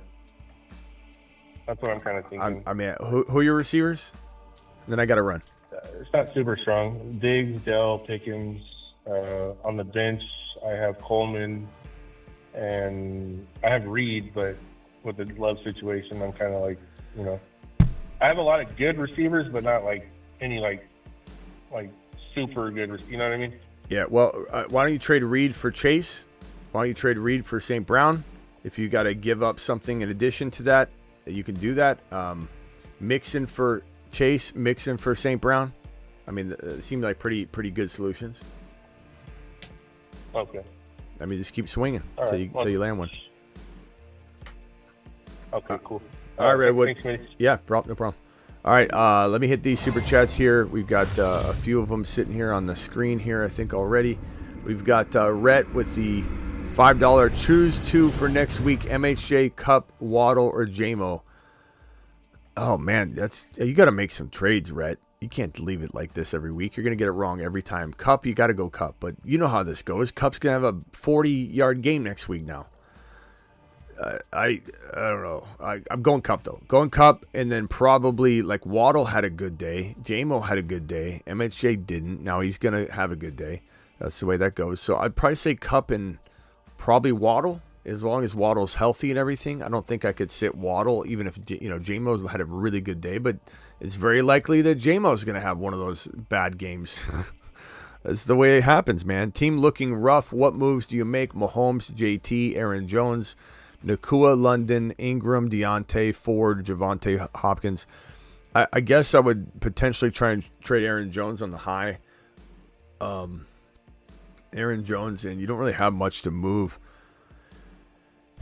because Nakua's hurt. London played bad. Ingram didn't have a great day. Deontay didn't do anything. Ford, I don't know if you could trade Ford and Aaron Jones together for like one better player, but who could you even get at this point? I don't. Nakua's hurt, so like you can't trade him. JT scored, right? So maybe you can move him, but Aaron Jones and Deontay before the season started could have got you a little bit of a bump, but I don't think this is going to do much. Maybe you trade Ford on the high with Aaron Jones for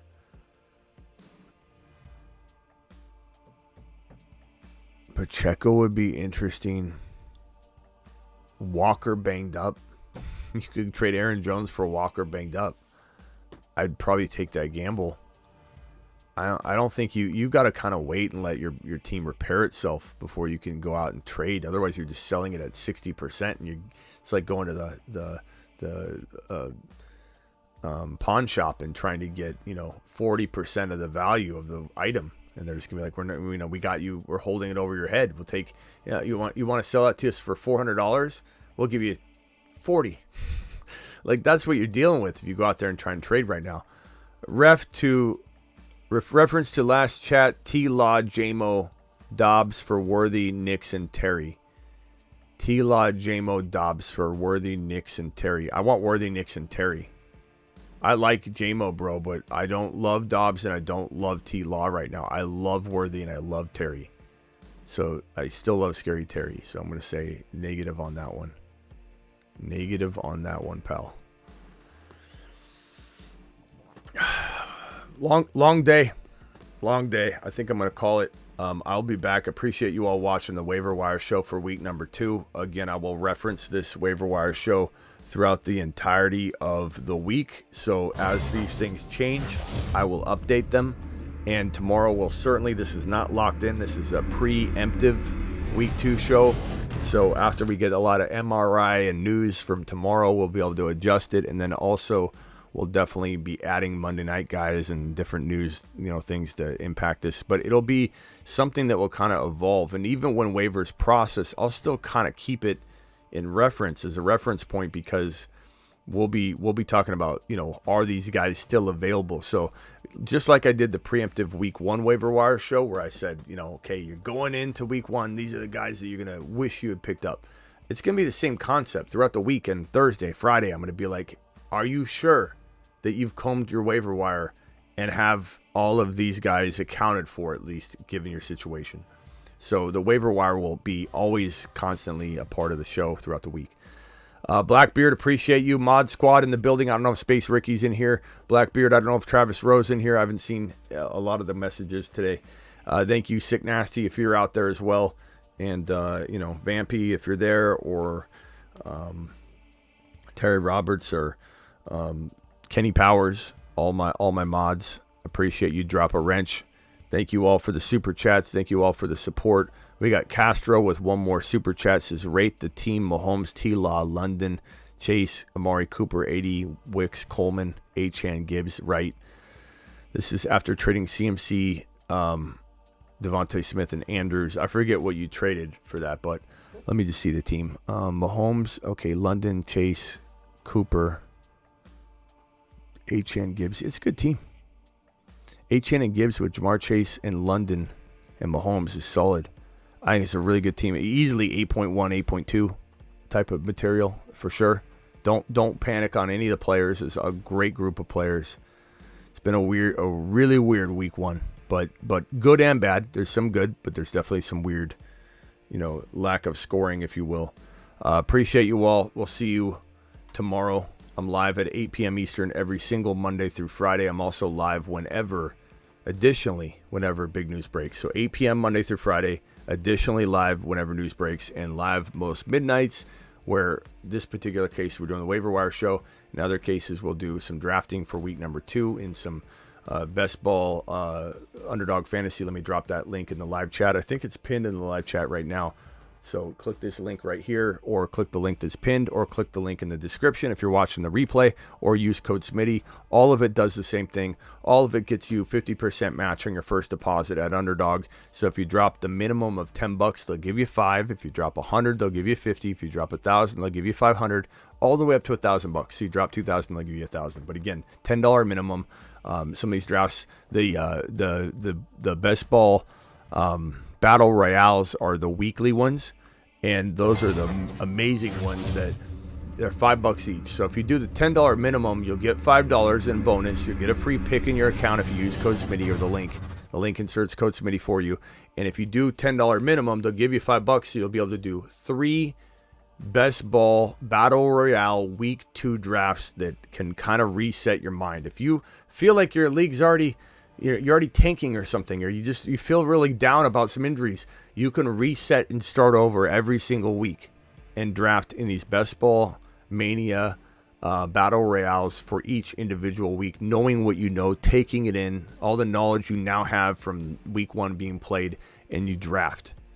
And it's a way to kind of like get some extra skin in the game, even if your teams are doing well, but especially if you feel like you're lacking something, you want to restart in some way. Best ball battle royales are the way to go. So I urge you to check it out. How injured do you think Nakua is? I thought maybe there could be some sort of major knee injury, but the fact that they, and it still could be some sort of like tear in like, let's say it's the patellar tendon, or maybe it's an MCL or meniscus tear on top of patellar tendon. We don't really know. It doesn't appear to be ACL because they were attending to him, and then they were letting him walk around. It wasn't like they did an ACL test, which you can physically do, and pull on the knee, and if there's some lax, they know it's probably torn. But you never know. It could be like a slight tear. It could be no ACL at all. It probably isn't an ACL based on all that information I just said. So it does sound like he was suffering from that patellar tendon like injury here, some soreness there, and that's at risk of snapping if he's to try and play through it. So he might be out a couple weeks. And he seems like a very injury-prone player. I hate to say it, but I think in Dynasty, I don't really know that I want to own Puka. Well, it's hard to trade him now. You can wait till he gets healthy, but I don't know that I want to have him with the intention that he's not going to be injury-prone a lot. I think he's a hard guy to own at like first-round value. We said this before week 1 kicked off, that Puka just didn't feel, and I knew everyone's going to be mad at me, but I said I feel like Cooper Kupp, although I would draft Cooper Kupp later because I can, I feel like Cooper Kupp's better than Puka Nacua, or have a better season. And look how good Cooper Kupp was. So I feel very, very good about our decision in putting Cooper Kupp.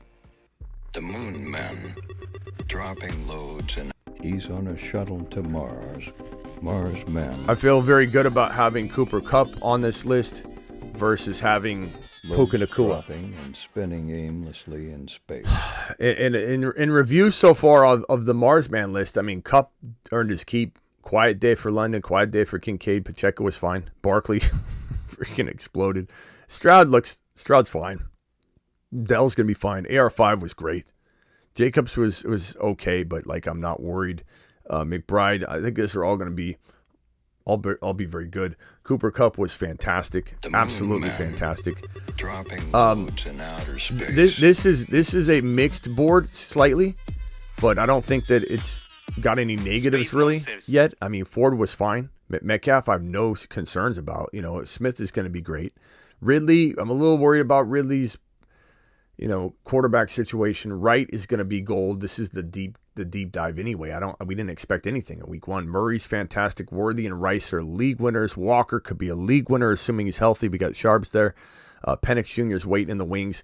Chase Brown's disappointing so far, but look, this is still a really good list. Like, I'm looking at these two lists, and I'm feeling really good. I don't feel bad at all about what we've predicted so far. The Saturn Men.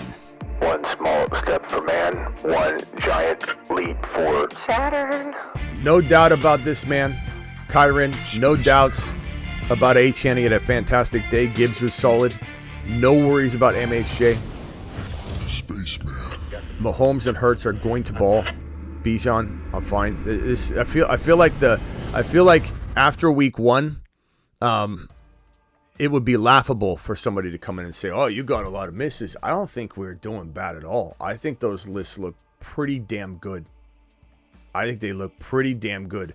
As does Keon Coleman, unlike Tyler believes, because Tyler says the opposite about Keon Coleman. He says Coleman is not that good.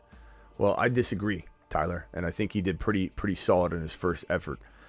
So good question about Puka Nacua. We'll have more Joey on Puka Nacua, and if he's actually out a significant amount of time, if I had to guess, I would say 2 to 3 weeks. If I just had to throw a number out there and say that the risk of him playing on an injury that was already bothering him during the offseason and now it's coming back, he's a vulnerable positioning to tear something like snapping his patellar tendon, if that's what it is, ripping it. How do you sell Jaden Reed straight up to acquire Dell?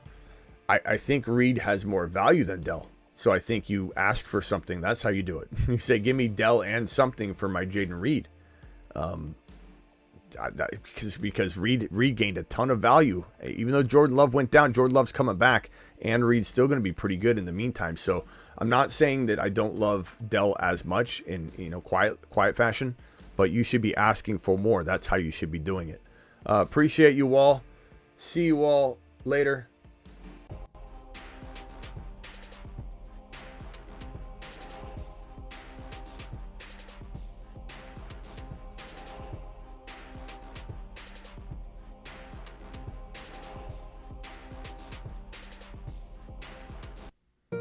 Kenneth Skywalker.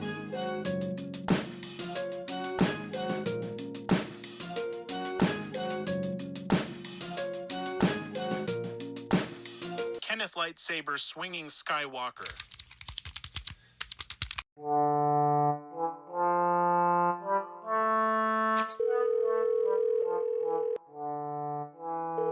Come on, man. Pick up. Please leave your message after the tone. Hey man, it's Devontae Adams again. Call me back, bro. In your eyes, the light that hit your eyes, complete your lives. Lift off of mission 3, 2, 1, 0.